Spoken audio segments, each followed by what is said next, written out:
Fujifilm is about to do something it has never done before. For years, serious shooters had to pick a side, the X-H2 for resolution or the X-H2S for speed. That divide is about to disappear, and what's replacing it is something Fujifilm has never attempted at this level. Nobody's sure yet if this move is going to make the X-H3 the most complete APS-C camera ever built, or the biggest mistake Fujifilm has made in years. If you want to know what's coming, stick around and hit like, subscribe, and share before we get into it. The split between the X-H2 and the X-H2S was never meant to be permanent. It was a response to a very specific problem Fujifilm had a few years ago.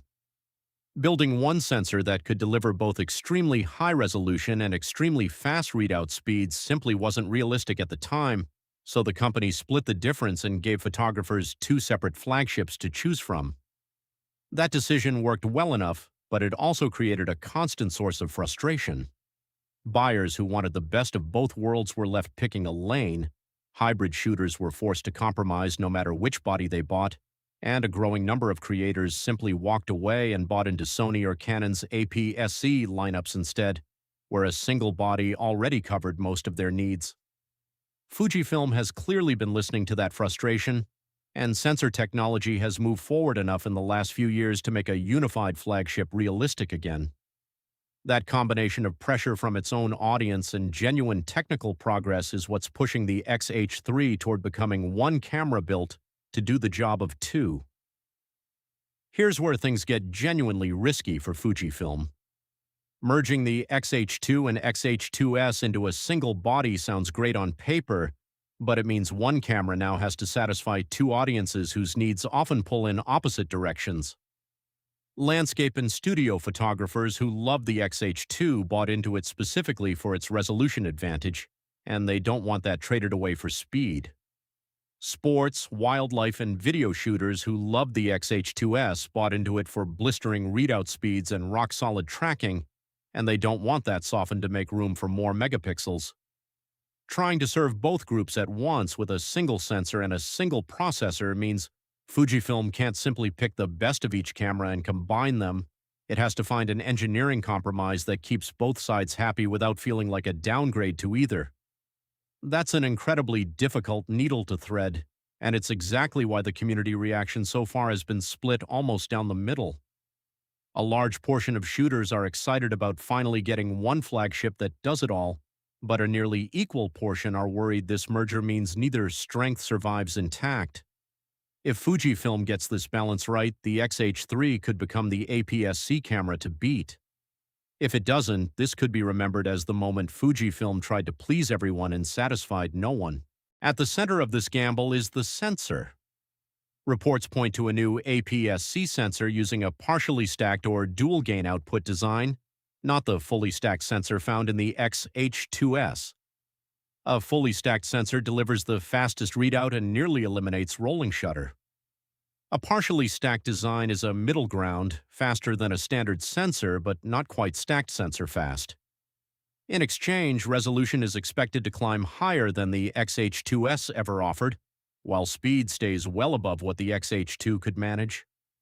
Alongside it comes a new X processor generation, built to handle higher resolution files moving at higher speeds without slowing the buffer. It sounds like the breakthrough a merged flagship needs. But Fujifilm is betting a partially stacked sensor can get close enough to stacked sensor performance that X-H2S loyalists won't feel downgraded, while offering enough of a resolution jump that X-H2 loyalists don't feel shortchanged. Autofocus is where Fujifilm has to prove this merger actually works in practice. The X-H2S built its reputation on tracking fast, unpredictable subjects at up to 40 frames per second electronically, and it earned a loyal following among sports and wildlife shooters for that alone. The X-H3 is expected to push that ceiling even higher, with rumors pointing to a mechanical burst rate climbing from 15 frames per second to as much as 18, alongside an upgraded AI-driven subject detection system trained to recognize an even wider range of subjects with less hunting and fewer missed shots.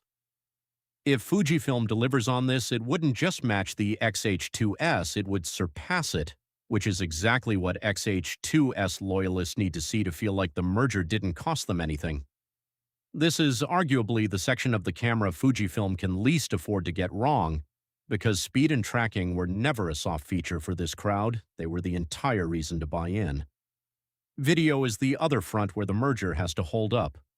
The X-H2S was already Fujifilm's video flagship, and the X-H3 is expected to build on that rather than pull back. Rumors point to 8K recording capability carried over and refined, with improved heat management allowing for longer continuous recording times than either predecessor could sustain. ProRes recording options are expected to expand, giving video-focused creators more flexibility straight out of the camera without relying on external recorders. Combined with the higher resolution sensor, this also opens the door to cropping into 8K footage while still pulling clean 4K output, a workflow advantage hybrid shooters have been asking for. The goal here is clear: convince X-H2S owners that trading a fully stacked sensor for a partially stacked one doesn't actually cost them anything meaningful in the video department, because everything else around it has been pushed forward enough to make up the difference. Merging two lines into one also means the body has to satisfy two different working styles. The X-H2 favored a slightly restrained photography-first design, while the X-H2S leaned into a chunkier grip built for fast action and video rigs. The X-H3 is expected to keep that deeper X-H2S-style grip as the base, since it works better across stills and video, while refining button placement and the top display for faster access. Weather sealing should stay at the same rugged level both predecessors offered. Battery life is a bigger question mark, since higher resolution and faster processing usually pull more power, and Fujifilm will need to prove the NPW235, or a refined version of it, can keep up without shooters needing extra spares. Pricing is one of the trickiest parts of this launch for Fujifilm to get right. A camera positioned to replace two separate flagships can't be priced like an entry-level upgrade, but it also can't be priced so high that it alienates the X-H2 crowd who never needed X-H2S level speed in the first place. Early expectations put the X-H3 somewhere above the X-H2's original price point, landing closer to where the X-H2S launched, positioning it clearly as a premium flagship rather than a budget-friendly successor. On timing, most signs point toward a reveal sometime in the coming months, with a wider retail release following not long after. Fujifilm will want this launch timed carefully, both to build anticipation and to avoid stepping on its own GFX medium format announcements, which tend to draw attention away from the X series when they overlap.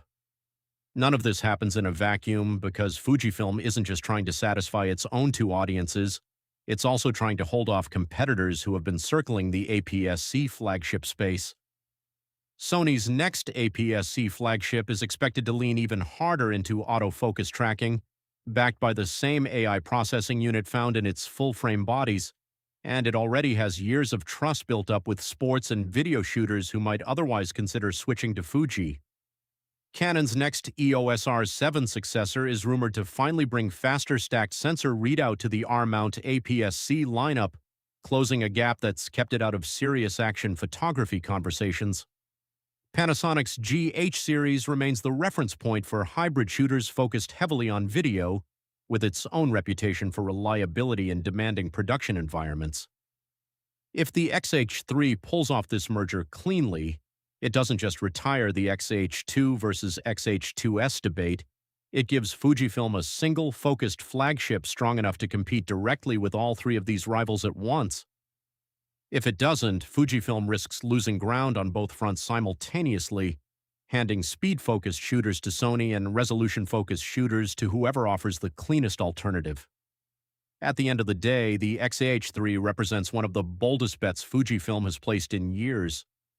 Retiring a two-camera system that had loyal fans on both sides is never easy, and doing it by asking one body to be everything to everyone is the kind of move that either pays off spectacularly or backfires just as hard. Everything points to Fujifilm being genuinely confident in what it's built here, but confidence alone doesn't guarantee the market will agree. Whether the X-H3 ends up as the flagship that finally united Fujifilm's split audience, or the camera that reminded everyone why that split existed in the first place, is something we won't know for certain until it's actually in shooters' hands.